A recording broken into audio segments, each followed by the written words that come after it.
दोस्तों, आज के वीडियो लेक्चर का हमारा टॉपिक है BA programme political science fourth semester का सिलेबस। ये सिलेबस रेगुलर के साथ साथ school of open learning non college के सभी बच्चों के लिए है।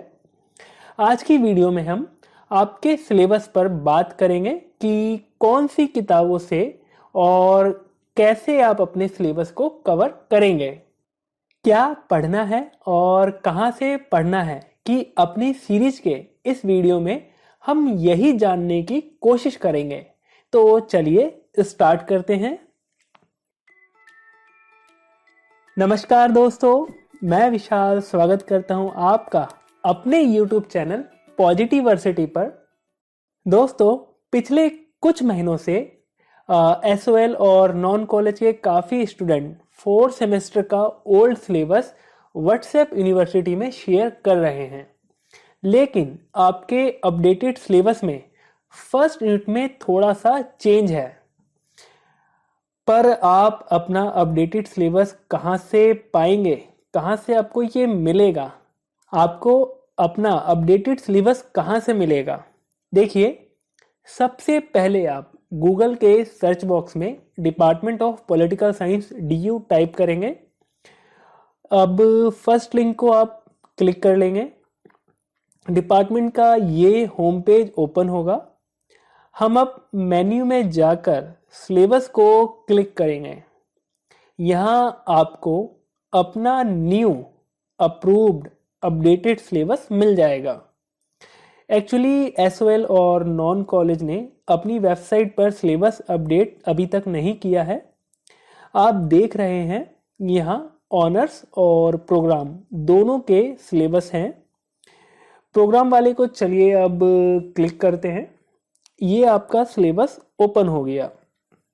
देखिए, यहाँ जो मैंने आपको बताया था कि सेमेस्टर मोड का DU का सिलेबस DU के तीनों format regular, non college, SOL तीनों के लिए एप्लीकेबल है।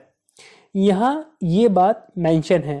आज का हमारा लेक्चर इस सिलेबस पर और इसकी हिंदी ट्रांसलेशन जो मैंने की है उस पर बेस्ड है। दोस्तों, आपके पेपर का टाइटल है अंतर्राष्ट्रीय संबंध का परिचय, इंट्रोडक्शन टू इंटरनेशनल रिलेशन। देखिए, आपका ये जो सिलेबस है, ये जो डिजाइन किया गया, इसका ऑब्जेक्टिव क्या है, इसका उद्देश्य क्या है? ये जो आपका सिलेबस है आपको इंटरनेशनल रिलेशन को समझने के लिए कुछ इम्पॉर्टेंट थ्योरेटिकल अप्रोचेस की समझ देगा। ये 1945 से अभी तक के जो हिस्ट्री है और आज़ादी के बाद से जो भारत की विदेश नीति का जो डेवलपमेंट, जो विकास है, इसकी जो संभावित भविष्यवाणी है, इसकी रूपरेखा पर आपको समझ देगा। अब हम बात करते हैं कि सिलेबस को पढ़ने के बाद आपको मिलेगा क्या। ऐसा नहीं है कि इसको पढ़ने के बाद आपको बॉयफ्रेंड और गर्लफ्रेंड मिलने लग जाएगी।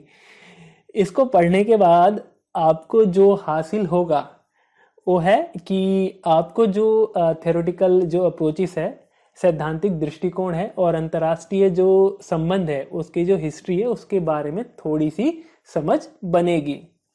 ये जो आपका सिलेबस है राजनीतिक घटनाक्रम, विशेषकर जो 1945 के बाद अंतर्राष्ट्रीय संबंधों पर जो घटनाएं घटी हैं उसकी समझ देगा। देखिए, यह जो पेपर है शक्ति के उभरते केंद्र जैसे कि यूरोपियन यूनियन EU, चीन, रूस और जापान पर डीप नॉलेज डेवलप करेगा।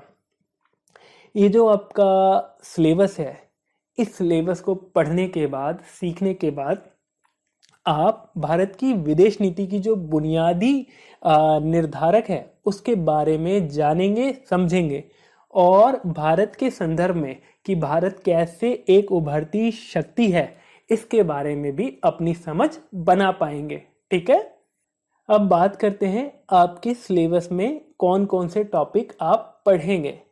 देखिए, आपका सिलेबस 3 यूनिट में बटा हुआ है। ठीक है, पहली यूनिट में आप जो पढ़ेंगे वो है early debates in international relation. Bracket में आप देख रहे होंगे 27 लेक्चर लिखा हुआ है। इसका फंडा मैं क्लियर कर देता हूं आपको। देखिए ये सिलेबस तीनों फॉर्मेट के लिए एप्लीकेबल है, रेगुलर, नॉन कॉलेज और एसओएल। ठीक है, जो रेगुलर में है आपको पता है 3 से 4 महीने की क्लासेस मिलती हैं, उनके हिसाब से ये जो पहली यूनिट है 27 लेक्चर में कंप्लीट होगी। एक लेक्चर जो हमारा मोस्टली होता है, आप देखेंगे कि 50 मिनट का डी का एक लेक्चर होता है, ऑलमोस्ट 1 आवर, 1 घंटे का। ठीक है, वहीं आप देखेंगे कि एसओएल के बच्चों को जो क्लासेस मिलती हैं, पीसीपी क्लासेस, वो 12 से 15 के बीच में क्लासेस मिलती हैं, जिसमें ये पूरा का पूरा सिलेबस कंप्लीट करवाना होता है टीचर को। और नॉन कॉलेज में 25 दिन की क्लास मिलती है, एक दिन में मतलब कि 2 घंटे की उनकी एक कंटिन्यू क्लास होती है। मान लीजिए 25 दिन की उसकी उनकी क्लास चलेगी, तो 50 घंटे की 50 लेक्चर उनको पॉलिटिकल साइंस के मिलेंगे। ठीक है, तो ये लेक्चर वैसे डिवाइड किए गए हैं। तो अब आप समझ गए होंगे रेगुलर के लिए 27 लेक्चर, और फर्स्ट यूनिट में ऐसे ही सेकंड है 20 का। पर एसओएल वालों को तो 12 से 15 में निपटाना है, और एनसी वेब वालों को 50 लेक्चर में निपटाना है एक सेमेस्टर। तो ये लेक्चर वाला फंडा अब आपका क्लियर हो गया होगा। देखिए आपका जो पहली यूनिट है वो है early debates in international relation. ठीक है, अंतर्राष्ट्रीय संबंधों में प्रारंभिक बहस या वाद विवाद। इसका जो पहला टॉपिक है आइडियलिज्म वर्सेस रियलिज्म, आदर्शवाद बनाम यथार्थवाद। इसका दूसरा टॉपिक है liberalism to neo liberal institutionalism, उदारवाद से नव उदारवादी संस्थावाद की ओर। इसका तीसरा जो टॉपिक है वो है structural approach, world system approach, Immanuel Wallerstein. ठीक है, संरचनात्मक उपागम, विश्व व्यवस्था उपागम। और सेकंड है इसमें डिपेंडेंसी स्कूल, आंद्रे गुंदर फ्रैंक। परनिर्भरता या पराश्रयवादी स्कूल, आंद्रे गुंदर फ्रैंक। देखिए मैंने ब्रैकेट में परनिर्भरता और पराश्रयवादी स्कूल लिखा है, यहाँ आप कंफ्यूज मत करना। जब आप एक से ज़्यादा 10-15 किताब पढ़ते हैं तो उसमें एक ही कीवर्ड के लिए हिंदी में अलग अलग अनुवादक अपने हिसाब से अनुवाद करते हैं। मोस्टली आपके क्वेश्चन में कभी कभी परनिर्भरता आ जाता है या कभी कभी पराश्रयवादी स्कूल आ जाता है। ठीक है, इसलिए मैंने ब्रैकेट में दोनों दे दिए हैं आपको। अब इसी में अगला है फेमिनिस्ट पर्सपेक्टिव, जे.एन. टिकनर का, नारीवादी परिप्रेक्ष्य, जे.एन. टिकनर। ठीक है, अब आपकी सेकेंड यूनिट पर बात करते हैं post war international relation and emergence of cold war. ठीक है, उत्तर युद्ध काल में अंतर्राष्ट्रीय संबंध और शीत युद्ध का उदय। इसका पहला टॉपिक है second world war and origins cold war. ठीक है, द्वितीय विश्व युद्ध तथा शीत युद्ध का उद्गम या उदय। यहां मैं आपको थोड़ा सा रोकूंगा। देखिए हमने आपकी second unit second world war पर 2 वीडियो द्वितीय विश्व युद्ध के कारण और द्वितीय विश्व युद्ध के परिणाम पर बनाए हुए हैं। इसका लिंक आपको ऊपर आई बटन पर और नीचे डिस्क्रिप्शन पर मिल जाएगा। इन वीडियो को आप जरूर देखना, ये फैक्चुअल और आंसर बेस्ड वीडियो हैं। स्पेशली हिंदी मीडियम स्टूडेंट के लिए ये काफ़ी इम्पॉर्टेंट और यूजफुल है। इस यूनिट का अगला टॉपिक है फेजेस ऑफ कोल्ड वार, शीत युद्ध के चरण। फर्स्ट कोल्ड वार, प्रथम शीत युद्ध, राइज एंड फॉल ऑफ दितांत, दितांत का उदय और पतन। सेकंड कोल्ड वार, यहाँ मैं आपको फिर से रोकूंगा। आपकी काफ़ी सारी हिंदी की किताबों में नव शीत युद्ध, नया शीत युद्ध या द्वितीय शीत युद्ध है। ठीक है, इसलिए अगर आपके क्वेश्चन पेपर में इस तरीके की हिंदी आती है तो मतलब समझ जाना एक ही है। ठीक है, अगर इसी में अगला ये कंटिन्यू में है कि end of cold war and collapse of Soviet union, शीत युद्ध का अंत और सोवियत संघ का विघटन। अगला है post cold war era and emerging centre of power, European union, China, Russia and Japan. उत्तर शीत युद्ध काल और सत्ता के उभरते कई केंद्र, यूरोपियन यूनियन, चीन, रूस, जापान।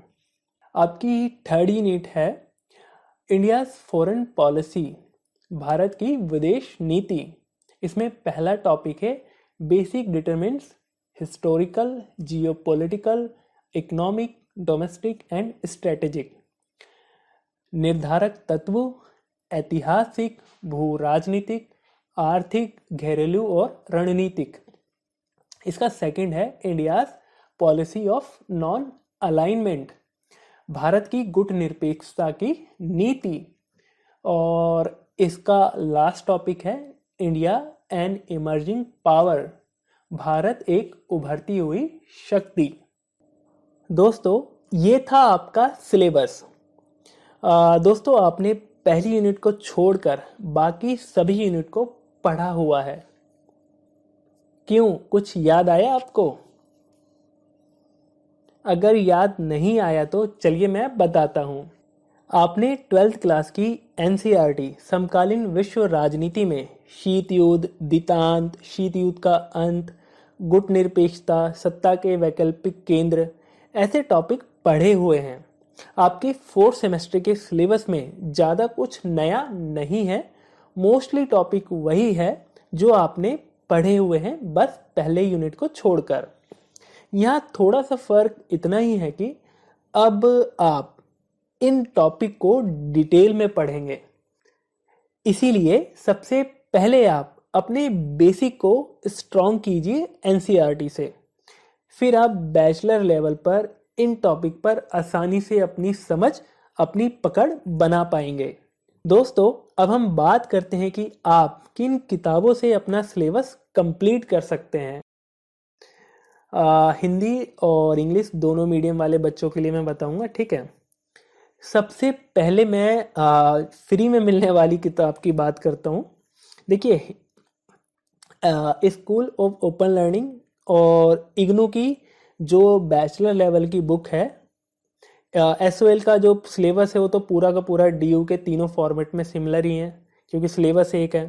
तो एसओएल की बुक से आप देख सकते हैं। एसओएल की बुक अभी प्रोसेस में है, कुछ चैप्टर आपके वेबसाइट पे अपलोड हो गए, कुछ चैप्टर कंप्लीट हो रहे हैं, ठीक है। तो एसओएल की तो पूरी जो ये बुक होगी आपके सिलेबस के लिए होगी। ये हिंदी और इंग्लिश दोनों में अवेलेबल है। इसी तरह इग्नू की भी जो बैचलर लेवल की बुक है वो भी हिंदी इंग्लिश दोनों में अवेलेबल है। जब आप बैचलर लेवल का सिलेबस देखेंगे तो काफ़ी टॉपिक जो इंटरनेशनल रिलेशन के हैं उनके और आपके सिमिलर हैं, तो आप उन टॉपिक के लिए इग्नू की बुक देख सकते हैं, ठीक है भैया। देखिए हिंदी मीडियम स्टूडेंट हमारे यूट्यूब चैनल से भी अपने सिलेबस को कवर कर सकते हैं। हम आपको समझाने के साथ साथ फुल लेंथ आंसर फॉर्मेट में पीपीटी के थ्रू पढ़ाते हैं। 4 से 6 किताबों को पढ़ने के बाद हम एक टॉपिक पर लेक्चर करते हैं। इसीलिए आप हमारे वीडियो के कंटेंट से भी अपने नोट्स बना सकते हैं। हमारी कोशिश है कि जैसे आप कॉलेज में जो आपके प्रोफेसर पढ़ाते हैं, क्वालिटी वाला एजुकेशन आपको देते हैं, वैसे ही क्वालिटी हम आपको प्रोवाइड करें।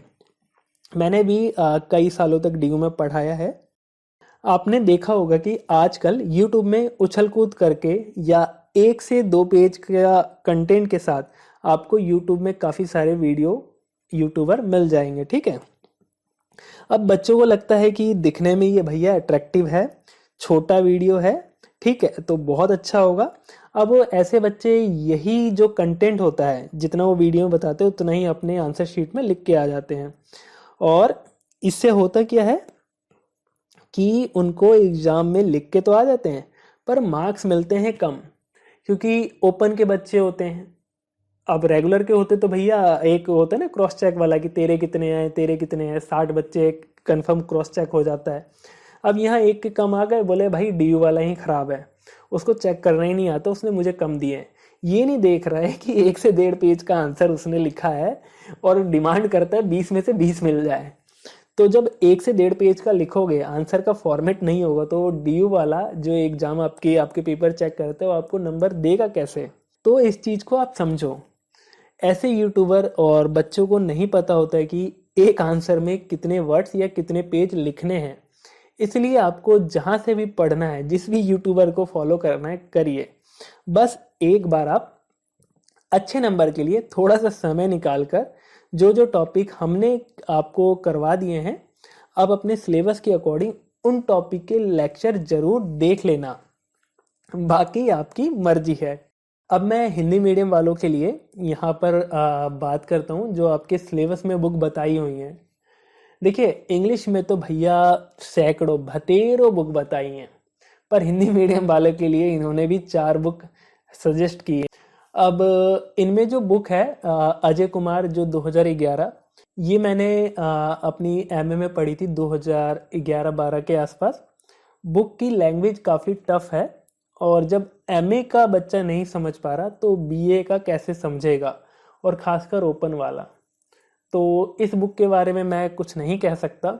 पुष्पेश पंत वाली किताब मैंने 2018 में देखी थी जब नेट की तैयारी कर रहा था। इसमें कुछ कुछ टॉपिक दिए हुए हैं।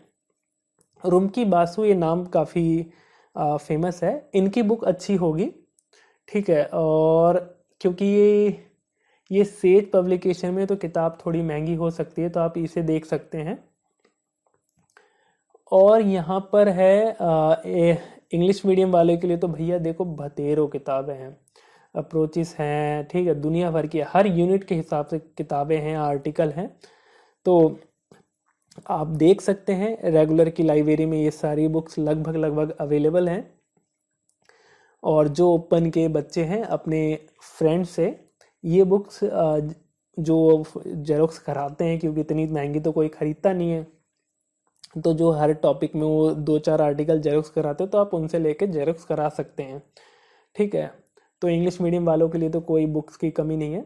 यहाँ पर आप एक चीज़ देखिए, क्लासिकल रीडिंग है, तो ये जो ओरिजिनल बुक्स हैं जैसे कि मार्गिंतो की है, E.H. कार की है, केनिथ वॉल की है, ये क्लासिकल जो है बुक्स में रीडिंग में आ जाती हैं। यहाँ मैं आपको एक चीज़ नोटिस कराऊंगा हिंदी मीडियम वालों के लिए, काफ़ी लोगों को पता नहीं है। जब मैं 2011-12 में DU से ही एमए कर रहा था, तो ये जो मार्गिंतो वाली किताब है इसका हिंदी ट्रांसलेशन भी है। ये मैंने करोड़ी मल की लाइब्रेरी में और सेंट्रल लाइब्रेरी नॉर्थ कैंपस में देखी थी। तो ये आपको ये जो क्लासिकल बुक है ये हिंदी में भी ट्रांसलेटेड मिल जाएगी, और मे बी कार वाली भी, E.H. कार वाली भी बुक होगी। ये तो है, इसके लिए तो मैं श्योर हूँ कि मार्गिंतो वाली बुक मैंने देखी है, लाल की पन्नों की किताब है, ये बहुत पुरानी है, तो ये हिंदी की आप देख सकते हैं। बाकी हम एक वेबसाइट पर भी काम कर रहे हैं जिसमें आपको जो भी आपके नोट्स हैं 6 से 7 किताबों से जो बेस्ट एक नोट्स होता है उसको वो निचोड़ आपको वेबसाइट के थ्रू प्रोवाइड करा पाएँ। तो इस पे काम चल रहा था, लगभग 2 महीने हो गए, मैंने कोई वीडियो भी नहीं करी है क्योंकि मुझे कोविड हो गया था। अब थोड़ी सी रिकवरी हो रही है, पैसे तो ख़त्म हो गए हैं, पर देखिए इस समय आपका ये सेमेस्टर या अगला सेमेस्टर वेबसाइट डेवलप करवाने की बात चल रही है मेरी, तो वो भी हो जाएगा तो आपको वेबसाइट के थ्रू भी नोट्स मिल जाएंगे क्वालिटी वाले, ठीक है। तो आप सभी दुआ कीजिए कि वो जो हमारी वेबसाइट है वो जल्द से जल्द बन जाए, ताकि हम आप लोगों को free of cost video lecture notes provide करा पाएँ, इन महंगी महंगी किताबों के चंगुल से बचा पाएँ, ठीक है। दोस्तों, ये था आज का हमारा वीडियो लेक्चर। आई होप आपको आज का लेक्चर पसंद आया होगा। दोस्तों, अपने सिलेबस के सभी टॉपिक के क्वालिटी वाले वीडियो लेक्चर पाने के लिए आप हमारे YouTube को ज़रूर सब्सक्राइब कर लेना। और हाँ, एक बात और, आप सिलेबस का हिंदी वर्जन हमारे टेलीग्राम चैनल से ले सकते हैं। वीडियो के डिस्क्रिप्शन में आपको हमारे टेलीग्राम चैनल का लिंक मिल जाएगा। दोस्तों, आज के लेक्चर की कहानी यहीं पर समाप्त होती है। आपके सिलेबस के अगले वीडियो लेक्चर के साथ जल्द ही आपसे मिलते हैं। पढ़े सब, बढ़े सब। Thank you.